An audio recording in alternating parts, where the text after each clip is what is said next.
ถ้าเป็นคนเมืองแล้วบ่อู้กับเมืองแล้วจะฮื้อไผมาอู้ซื่อสินทินล้านนาสัพเพเหระม่วนยันสันเล่ากับแอวชุติการเหล่าชัยสวทลำปาง FM 97 เมกะเฮิรตซ์054 224 556คนเมืองหรือเปล่า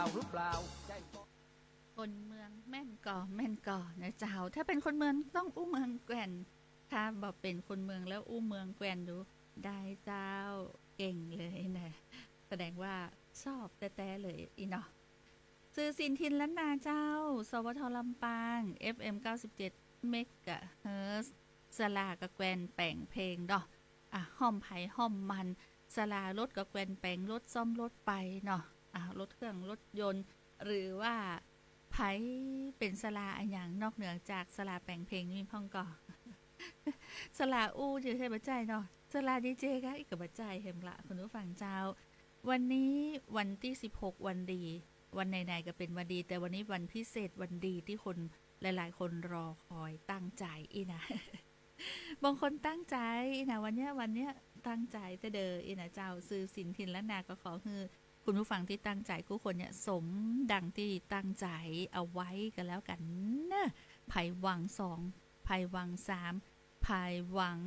เรียงกันเลยก็เอาว่ากันไปนะ1 2 3 4โชคดีเป็นของผู้คนนะแล้วก็ทั้งนี้ทั้งนั้นเจ้าซื้อสินทินล้านนานะจะบอกว่านะบัดเดี๋ยวเนี่ยสถานการณ์เรื่องของพลังงานที่เขาจะต้องเจิญจวนทุกคนนะหูจักเนาะช่วยกันประหยัดพลังงานเจ้าเจิญจวนแฟนรายการ FC กู้คนใช้พลังงานอย่างหูคุณค่าเจ้าอย่างน้อยกับประหยัดสตังค์ในกระเป๋าของตัวเก่านะแม่นก็ถ้าเฮาประหยัดนะในเรื่องโดยเฉพาะเรื่องของสถานการณ์น้ำมันที่เฮากอดติดสถานการณ์กันอยู่เนี่ยถ้าหากว่าทุกคนเนาะช่วยกันประหยัดต่างเดียวกันกับไปตัวกันนะเรื่องของพลังงานเชื้อเพลิงนะเรื่องของไฟฟ้าปิดลงพ่องเนาะไฟดวงไหนน่ะห้องต่างไหนที่เฮาบ่ได้เตียวไป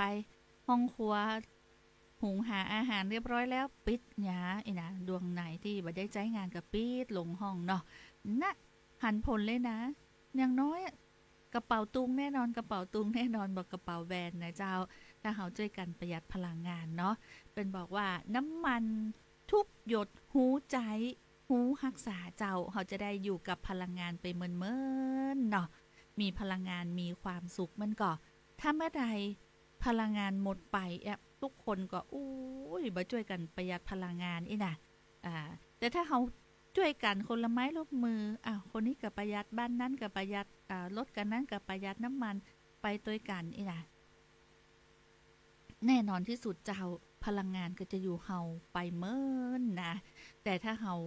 ใช้พลังงานยังบ่ฮู้คุณค่าแน่นอนเจ้าพลังงานก็มีวันหมดเหมือนกันไม่ใช่ว่าบ่หมดนะ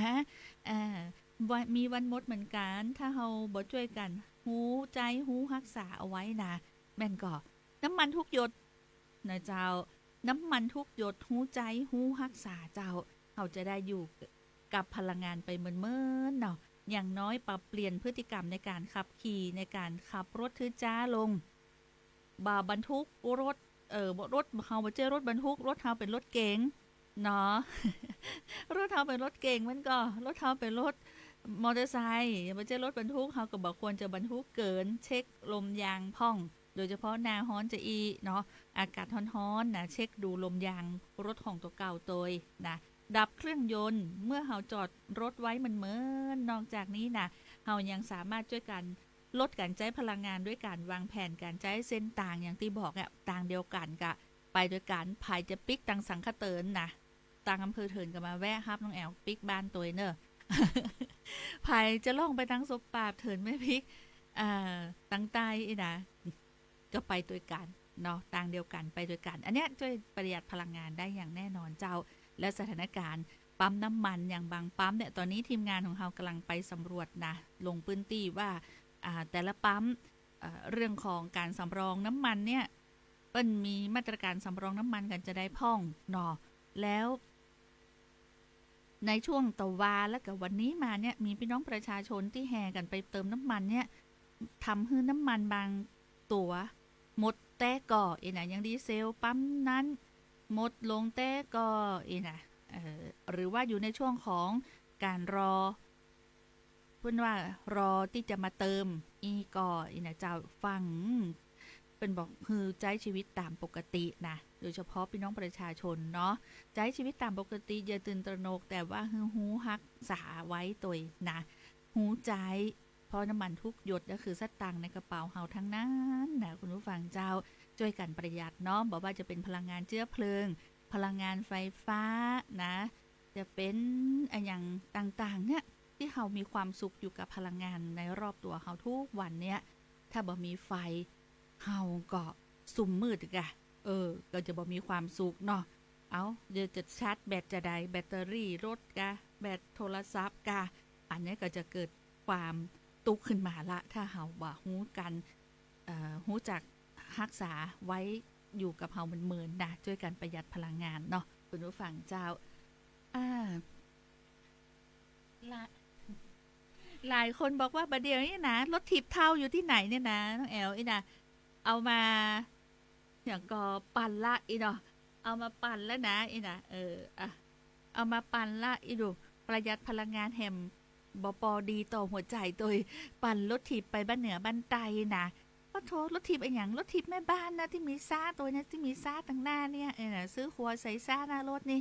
ปั่นรถถีบดีต่อใจอีนะโอ้อันนั้นนี่นับถือเลยเนาะโดยเฉพาะผู้สูงวัยที่ปั่นรถถีบได้นะบางคนบอกปั่น3 ล้อนะก็ตึงนะยังได้เขากับปั่นเนาะเป็นว่าหัวใจจะได้แข็งแรงนะเจ้าถือว่าเป็นการออกกำลังกายแถมประหยัดพลังงานนั่นโถสุดยอดเลยนะเรื่องของการประหยัดพลังงานที่ผ่านที่จะขี่รถเครื่องบักขี่ละมาขี่รถถีบอีน่ะมาปั่นรถถีบเอาอีน่ะเตียวเอาอีเนาะกิโลเดียวบ่ได้เตียวตึงวันอีน่ะบางคนเตียววันละ3 โล 5 โลบ่หันเป็นหยังอีเนาะปรับเปลี่ยนพฤติกรรมเนาะช่วยกันประหยัดพลังงานไว้เพื่อที่เราจะได้มีพลังงานเราจะได้มีความสุขอยู่กับพลังงานเนาะคุณผู้ฟังเจ้าซื้อสินทินล้านนาเชิญชวนทุกท่านร่วมกันประหยัดพลังงานตั้งแต่วันนี้เป็นต้นไปเลยเนอะเพื่อที่เราจะได้อยู่กับพลังงานเหมือนนะคุณผู้ฟังเจ้า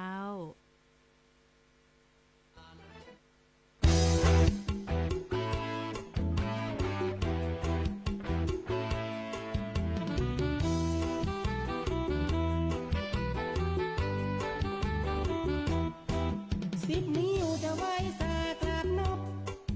เข้ารบก็พี่น้องตั้งหลายบอกว่าพี่น้องตึงยิ่งตึงใจของสุขสบายตึงคนไปคนอยู่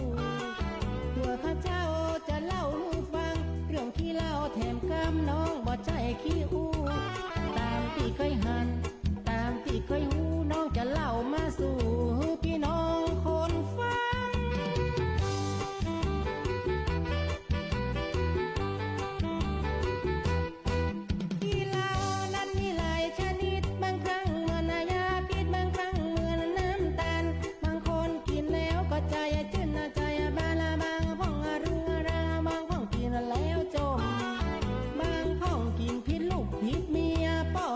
แต่เพียเหมือนเรือรักลม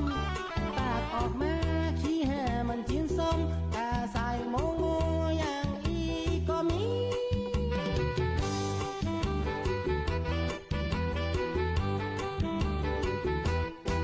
บางคนกินเหล้ายังบ่ฮู้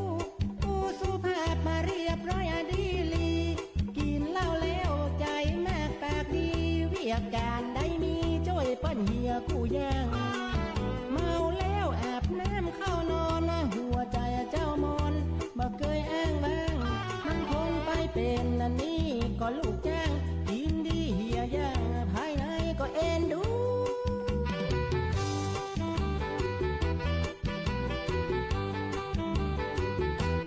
คนบ่ปากลองได้กินเหล้าไอ้เท่าสู่เจ้าจะอดสู่พอเมาแล้วเป็นมึงกู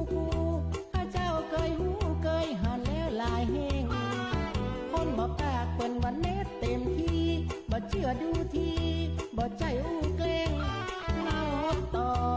ทวงลายแห้งไอ้คำไอ้แดงอู้ต้อยพอบ่ตัน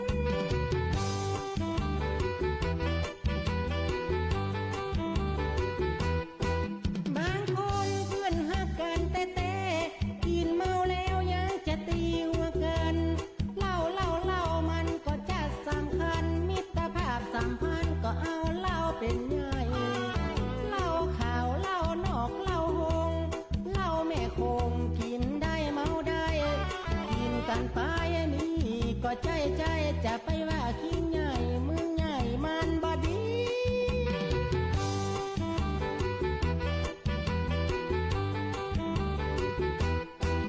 สุราก็แปลว่าเหล้ากินแล้วเมามันสมศักดิ์ศรีเกิดมาแล้วขออย่าเสียทีกินแล้วอย่ามีเรื่องก้อนได้ด่ากินเหล้าเพื่อความสบายใจกินเหล้าไปมันมีคุณค่ากินเหล้าดีไผก็ตึงบ่ด่าไผก็ตึงบ่ว่าเพราะมันเป็นเงิน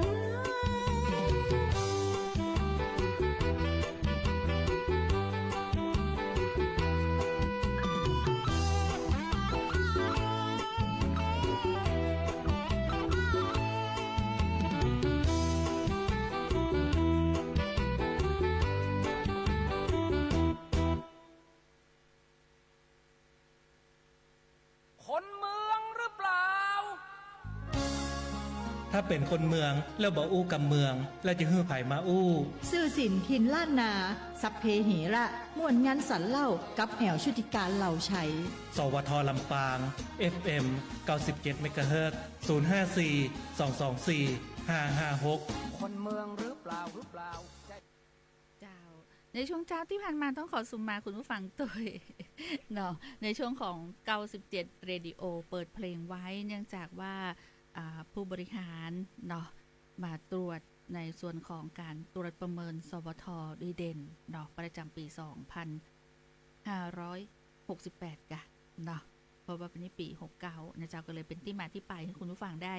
ฟังเพลงในช่วง10โมงถึง11โมง11โมงถึงเที่ยงเนาะอยู่ช่วงของการประเมินพอดีเนาะก็เลยยกผลประโยชน์ให้กับคุณผู้ฟังได้ฟังเพลงกันแบบว่าบ่มีเสียงแอลชุติการเราใช้เนาะ แต่ยามบ่ายจะอี้เจนจวนนะแต่พี่น้องใจลำปางนี่มั่นใจได้เลยเนาะเป็นไปได้กังวลนะว่าเรื่องของน้ำมันจะมีเพียงพอหรือบ่มีเพียงพอหลายคนบอกว่ากระจายชีวิตตามปกติเราจะไปห้ามไผ่บ่ฮึกึดว่าวันพุกน้ำมันจะขึ้นเราจะต้องไปเติมน้ำมันเต็มถังเนี่ยก็เขาก็ห้ามมาได้มันก็แต่ทั้งนี้ทั้งนั้นเขาก็จะเจิ้นจวนอย่างเงี้ยบอกต่อผ่านวิทยุของเฮานี่นะเจ้าวิทยุแห่งประเทศไทย FM 97เมกะเฮิรตซ์คือพี่น้องประชาชนใช้ชีวิตตามปกติเจ้าเคยเติมน้ำมันเกิงถังนะเคยเตือน100เตือน500เตือนปานอย่างเงี้ยกระจายตามปกติบ่ต้องไปเอาอันอย่างไปสำรองไปกักตุนนี่บ่เอานะมีความผิดตัวนะอย่างท่านพลังงานจังหวัดได้มาออกรายการรอบวันตันข่าววันนั้นเนี่ยท่านก็บอกละในเรื่องของโทษนี่ก็นักอยู่นะเพราะฉะนั้นใช้ชีวิตตามปกติบดีตื่นตระหนกแต่เฮาก็เชื่อมั่นในภาครัฐในรัฐบาลเนาะนายกก็ได้ออกมาละว่าเรื่องของมาตรการอย่างต่างๆนี่เป็นได้สั่งการให้ทางกระทรวงพลังงานเนาะได้มีการเตรียมมาตรการอย่างต่างๆรองรับไว้แล้วขอให้เขาใช้ชีวิตตามปกตินี่นะเจ้าบางคนบอกว่าอีแม่ก็ใช้ชีวิตตามปกตินะก็จะเอาตังค์เนี่ยมาเติมแต่ว่ากับรถก็มีการเดียวรถเครื่องนะรถเครื่องเท่าหมการกับรถถีบเท่าหมการหนึ่งตึงวันนี้กับขี่รถถีบเอาเนอะดีกับหัวใจยังแม่จุลีโตหัวจ้างนะแม่ไปไหนแม่ก็ปั่นรถถีบไปนะไปประชุมในหมู่บ้านแม่ก็ปั่นรถถีบไปโอ้ยสุขภาพแม่จุลีโตหัวจ้างนี่แข็งแรงนะแต่ยายกิ่งแก้วเป็นขี่รถเครื่องเด้อ เพิ่นบ่ยอมเดินคุณผู้ฟังเจ้าอันนั้นก็เป็นเรื่องเฉพาะส่วนบุคคลเนาะอาจจะเป็นเรื่องของสุขภาพร่างกายหัวเข่าหัวเข่าอย่างบอดี้เนาะแต่จำเป็นต้องเปิ้งปลารถมอเตอร์ไซค์แต่จังได้จะได้เนี่ยต่างเดียวกันก็ไปตัวกันนะบัดใจว่าพอน้องแอลบอกต่างเดียวกันไปตัวกันซ้อน3ซ้อน4นะกับจราจรจับมากะเนาะรถเครื่องมันเป็นซ้อน3ซ้อน4ได้จะได้ก็น้องฟังน้องแอลบ้านจะต่างเดียวกันไปตัวกันยัดกันเต็มแม็กรถเครื่องอย่างบัดจ้าอย่างอันนะอันก็เกิดอุบัติเหตุนะกะตำรวจจับยับหัวนะกะนะอันนี้คือต่างเดียวกันไปด้วยกันอย่างรถยนต์เนี่ยรถเก่งกันหนึ่งแทนที่นั่งคนเดียวสุดตังเนี่ยฮับคนบัจเจฮับแวกต่างๆเนี่ยไปฮับมิจฉาชีพเนี่ยนะก็คือญาติพี่น้องคนรู้จักกันเปิ้นฝูงเปิ้นทำงานเอาต่างเดียวกันกับไปด้วยกันเนี่ยเขาจะได้ประหยัดพลังงานเนาะอั อันนี้อูฟังนะบางคนบอกว่าก็เนี่ยการมันมีซ่าหน้ารถก็ยังนั่งซ่าหน้ารถไป อันนั้นก็ล้ำเจนเนาะคุณผู้ฟังเจ้าบอกให้ฮู้นะว่าเรื่องของการฮู้ใจเนาะน้ำมันทุกหยดเนี่ยที่หยดไปในถังเขานี่คือสตังค์เขาทั้งนั้นน่ะบาทกะ2 บาท50 400 500ปั้นก็คือสตังค์นะมันก็ถ้าเขาบริหารเส้นต่างได้เขาจะประหยัดน้ำมันเนาะไผ่เริ่มประหยัดพลังงานแล้วพ่องอูเอิญบอกกำสวัสดีเจ้า เจ้า เจ้า น้ำเงี้ยวลำก็ โทษน้ำเงี้ยวแม่อันจะบะลำได้จะได้กับมดเรื่องอะกะ เหรอ เจ้า คุณนึกว่าเหลือสักน้อยยายจะได้ไปกิน โทบ่มีเหลือคือยายกินแก้วแล้วเพราะว่าโถเปิ้นแบบว่ากินคนหนึ่ง2 ถ้วย 3 ถ้วยป่ะนะเออ เจ้า ดีแล้วจะได้ไม่ขายหน้าเนาะ ลำอ่ะไปขายน่าจะได้โทลำเติมเป็น3เป็น4 ลำกินมดต้องขายหน้าอีนะ ลอกกินยายกินแก้วบ่ได้กิน เจ้า สักวันอาจจะเป็นความจริงก็ได้ เรื่อง เรื่องกินน้ำเงี้ยว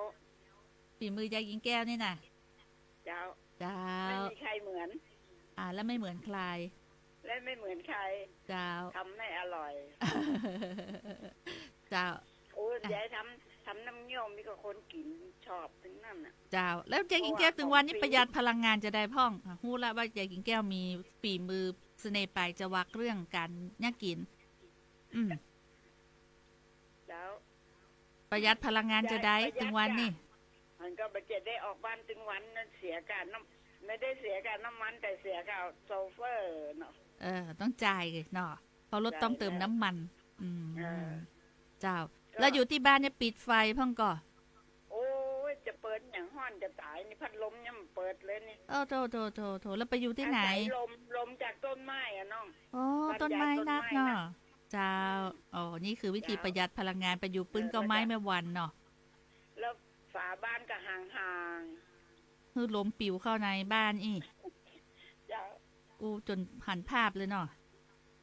หันภาพว่าแย่นั่งท่านไหนเนาะ แม่น ตอนนี้กำลังกำโทรศัพท์อยู่ย้ายหูก่อนน้องหูก่อน จ้า ย้ายกินอย่างตะกี้ซื้อบะจางตั้งแต่ตีงานอบตแล้วเนาะ เจ้า แล้ววันนี้มาอุ่นกินนะตัวเอาต่ำส้มจากงานนั้นมาโอ้โหเพชรปะทู่ อ้าว แกตึงเบาได้ แต่อร่อยแต่ก้อยๆเอาก้อยๆกินแต่อร่อย บอกแหมกำหนึ่งว่าหน้าฮ้อนจะของกินของครบใส่ตู้เย็น แม่น แต่ต้องกินให้ระวังกะ แม่น เจ้า แล้ว ห้ามเสียดายนะ รักษาสุขภาพให้ดีกันแล้วกัน เจ้า แล้วก็ฝากถึงทุกๆคนตัวให้รักษาสุขภาพดี เจ้า ๆจะได้อยู่คู่กับสวทไปเมิน เจ้า ๆแล้วแต่ว่ายายม่วน เจ้า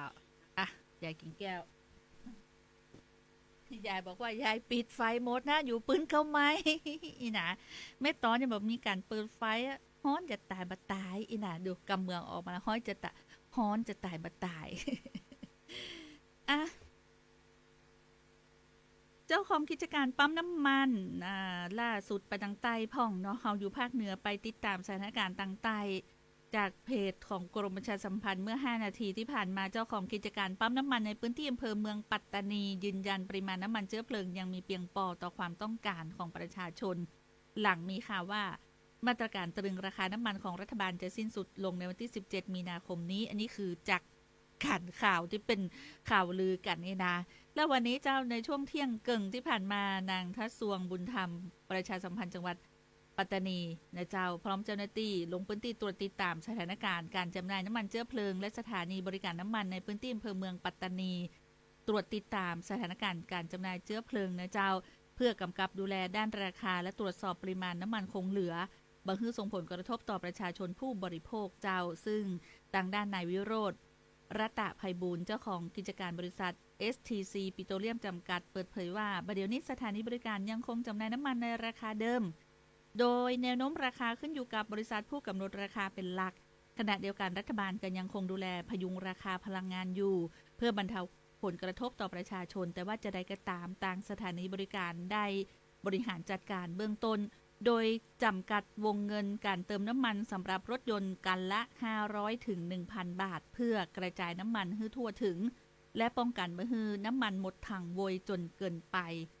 การตรวจสอบในพื้นที่ยังบ่พบการปรับขึ้นราคาน้ำมันเชื้อเพลิงโดยยังคงจำหน่ายตามราคาปกติส่งผลให้ภาพรวมสถานการณ์การจำหน่ายน้ำมันในจังหวัดปัตตานียังคงเป็นปกติและมีปริมาณเพียงพอต่อความต้องการของประชาชนสำหรับราคาน้ำมันนาปั๊มในช่วงเช้าวันนี้แก๊สโซฮอล์95อยู่ที่ลิตรละ 31.49 บาทและก็ดีเซลอยู่ที่ลิตรละ 30.38 บาทซึ่งยังคงเป็นราคาเดิมอยู่แต่ว่าประชาชนส่วนใหญ่เลือกเติมน้ำมันฮือเต็มถังล่วงหน้าเพื่อลดภาระค่าใช้จ่ายที่อาจเพิ่มขึ้นในวันถัดไปเจ้าอันนี้เป็นก่อนมีการมีมาตรการในพื้นที่เนาะมีการกำหนดเติมเนาะโดยปกติคนหนึ่งวันหนึ่งถ้าเกิดว่าอยู่ในตัวเมือง500นี่ก็คือเป็นชีวิตปกติเนาะ500พันนะคุณผู้ฟังเจ้าไปก็มีการกำหนดมาตรการเนาะในพื้นที่ภาคใต้ส่วนในพื้นที่ภาคอื่นๆก็คงมีมาตรการเหมือนกันนะในพื้นที่จังหวัดลำปางของเฮานะเจ้าก็มีการลงพื้นที่เนาะลงพื้นที่ตรวจสอบตรวจสอบในเป็นห้องว่าสถานีบริการน้ำมันนะในแต่ละพื้นที่นะเจ้าเพื่อดูนะเจ้าเพื่อดูในเรื่องของสถานการณ์เนาะก็จะมีต่างพลังงานจังหวัดมีพาณิชย์จังหวัดที่ลงพื้นที่นะเจ้าและตะกี้ในช่วงหลังจากที่ทางสำนักงานประชาสัมพันธ์ที่3นะเจ้าท่านเขตนำโดยท่านเขตเหมือนใจวงใหญ่เนาะและคณะเจ้าหน้าที่ที่ตรวจประเมิน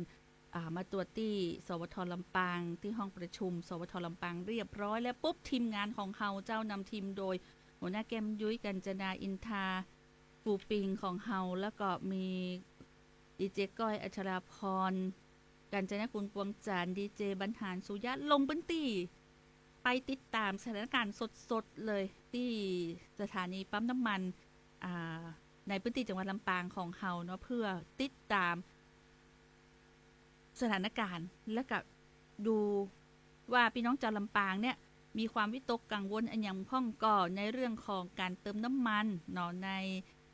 สถานีบริการปั๊มน้ำมันต่างๆบอกว่าจะเป็นปั๊มน้อยปั๊มใหญ่นะอันนี้ก็ได้มีการลงจุดหนึ่งเนาะที่สถานีจำหน่ายน้ำมันเนาะปั๊มน้ำมันใดนั้นแล้วก็ไปฟังเสียงพี่น้องชาวลำปางเนี่ยรู้สึกจะได้พ่องกับสถานการณ์ที่มีการเป็นห้องว่าน้ำพันจะหมดนะอย่างอันนี้จะแปลงกาจะได้พี่น้องชาวลำปางกังวลก่อยเนี่ยไปสัมภาษณ์สดๆกันเลยนะเจ้าที่ปั๊มน้ำมันเลยนะมีคลิปมาให้ฟังตัวนะคุณผู้ฟังเจ้าจากการลงพื้นที่ของทีมงานสวทลำปางของเฮาเจ้า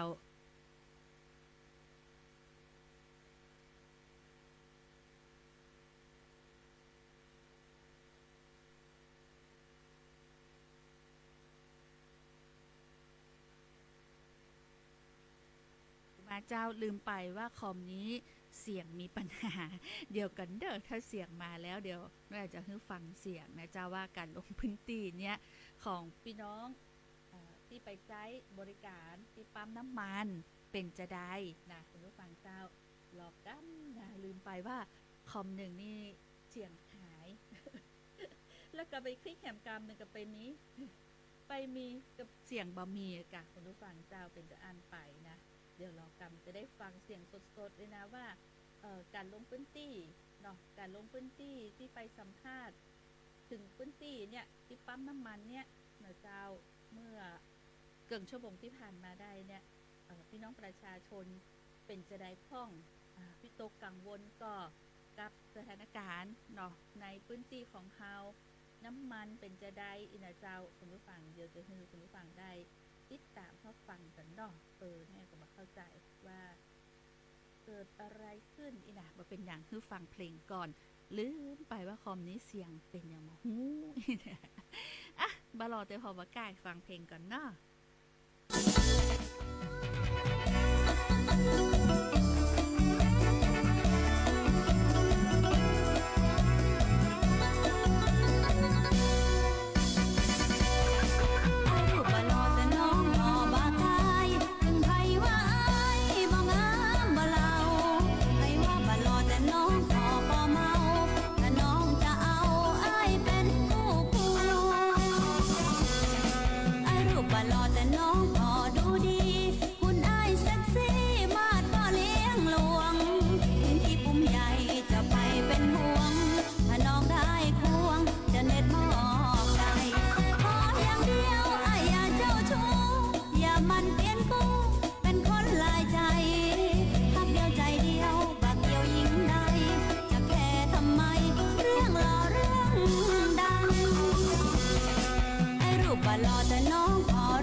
จะไป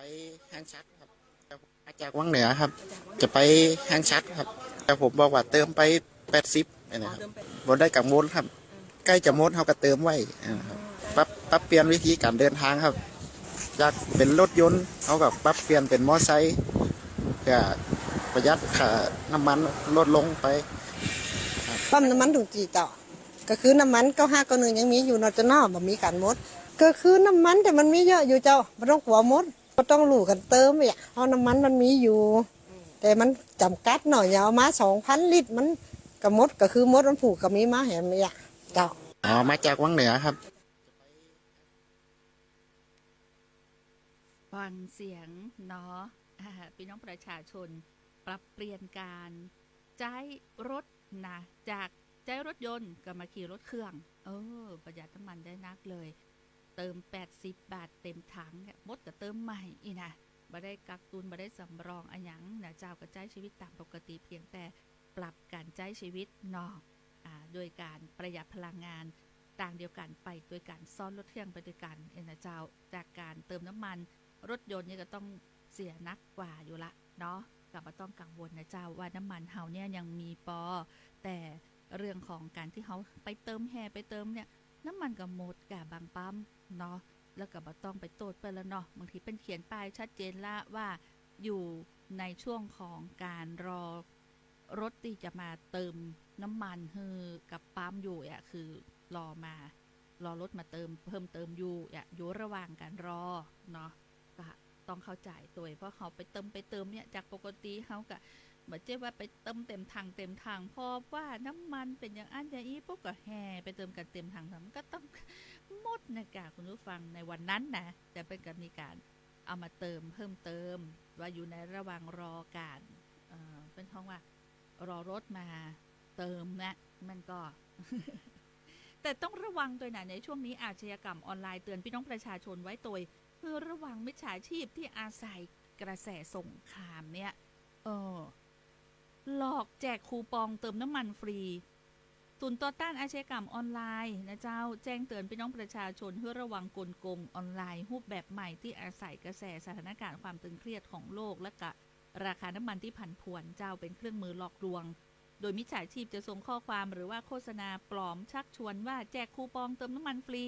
หรือว่าส่วนลดน้ำมันช่วงวิกฤตพลังงานเพื่อหลอกให้ประชาชนกดลิงก์ กลโกงดังกล่าวนี่นะมักแพร่กระจายผ่าน SMS เนอะหรือโซเชียลมีเดียหรือโฆษณาปลอมที่แอบอ้างเป็นสถานีบริการน้ำมันแบรนด์ดังๆชื่อดังๆเนี่ยนะใช้ข้อความกระตุ้นความสนใจอย่างเช่นว่ารับสิทธิ์เติมน้ำมันฟรี500 บาทหรือว่าคูปองพิเศษเฉพาะวันนี้เท่านั้น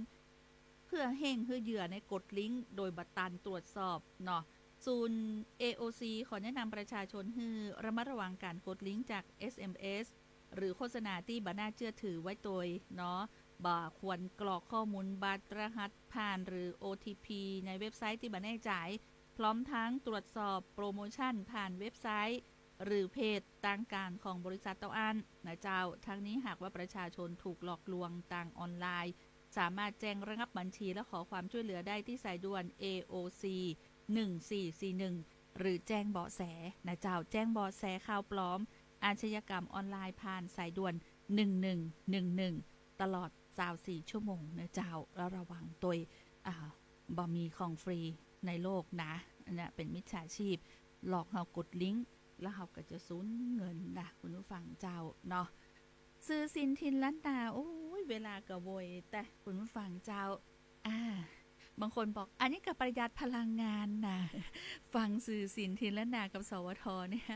ยายหญิงแก้วต้องมาฟังอยู่ปื้นเก้าไม้นะบ่ได้เปิดไฟละไว้ในบ้านซักดวงละปิดโม้แต่มาอยู่โฮมไม้นี่อาศัยลมเย็นจากตั้งนอกเนี่ยไม่ได้เปิดพัดลมไม่ได้เสียงสตังค์สร้างอย่างเนี่ยประหยัดพลังงาน100%นะเจ้าขอบคุณจัดนักแฟนรายการที่อูเอิญถึงกันเนาะแล้วก็บอกคำแนะนำดีๆเรื่องของการประหยัดพลังงานช่วยกันเนาะช่วยกันนะเจ้าอย่างน้อยก็ช่วยตัวเก่าช่วยเฮานี่ละเฮาช่วยเฮานี่ละช่วยเรื่องของการหูจักใจน้ำมันทุกหยดเนาะน้ำมันทุกหยดเนี่ยเป็นว่าหูใจหูรักษาเขาจะได้มีน้ำมันใจไปเหมือนตลอดถึงพลังงานอื่นๆโดยไฟฟ้าก็ดีแก๊สก็ดีนะที่เป็นเรื่องของพลังงานทั้งหมดเนี่ยก็คือปรับเปลี่ยนพฤติกรรมร่วมกันร่วมใจช่วยกันประหยัดพลังงานเพื่อตัวเฮาเองและประเทศเฮาตัวนะเจ้าวันนี้ซื้อสินทินล้านนาต้องนำรายการจากลาคุณผู้ฟังแต่เพียงตัวอีวันพุธมาติดตามใหม่เนาะบ่าย2 โมงจะอีจนถึง3 โมงเจ้าวันนี้โชคดีมีความสุขผู้คนเนอไผ่จะโชคใหญ่โชคหลวงกะยินดีล่วงหน้าตัวนะคุณผู้ฟังเจ้าเฮงๆปังๆกู้คนสวัสดีเจ้า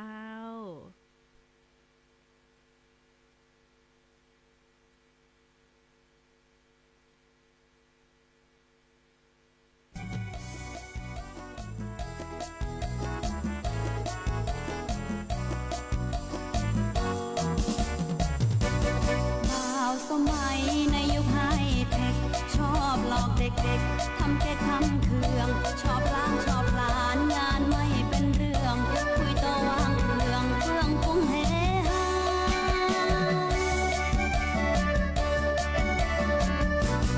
ถึงเมื่อแรงสำแดงออกเดชสอดสายหาเศษเหมือนเปรตหาปลาออกล่าหาเหยื่อเนื้อหนังมังสาสอบเสพสุราอนิจจาบา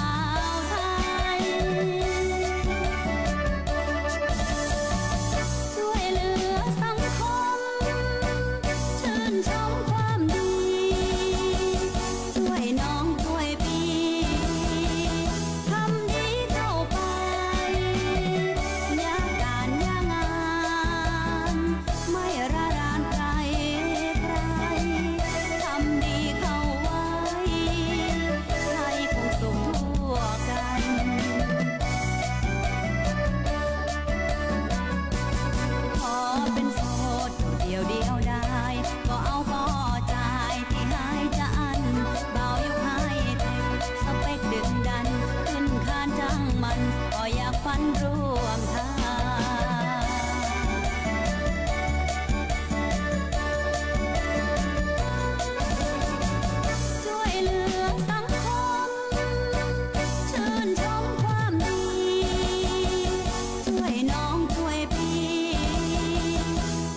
อะครับก้าขายอันใดก็บ่ล่ำมารวยชื่อเก็มันเป็นกาลกินีฮะก็ครับแล้วถึงวันนี้ทำมาหากินไหนหยังเนี่ยฮะขายก๋วยเตี๋ยวน้ำนิ่งครับก๋วยเตี๋ยวน้ำนิ่งมันเป็นอย่างไรเปิ้นมีกับน้ำข้นน้ำใสอันนั้นกะน้ำนิ่งนะโอ้ยน้ำมันตึงบะเดือดนะใครตึงมาซื้อน้ำนิ่มผิวอาจารย์ตั้งชื่อมาให้หน่อยเถอะถึงวันนี้ชื่ออะหยังเนี่ยฮะชื่อต้อยครับต้อยต่อเต่าครับเป็นกาลกินีรู้นี่ฮะต้อยนี่มันต่ำต้อยติ่งเตาะแตะติดตีนต่อแต่เอาชื่อนี้ดีกว่าดีแน่เลยอะชื่ออย่างครับอาจารย์เขาคือมันมีต่อเต่าด้วยนะครับอาจารย์เอาชื่อตักตวงดีกว่าตักแล้วก็เอามาตวงแล้วมันจะเต็มตุ่มเต็มไหบะมืนมันก็ตึงรวยล่ะนี่ ชื่อตักตวงบัจใจตามต้อยขอบคุณครับอาจารย์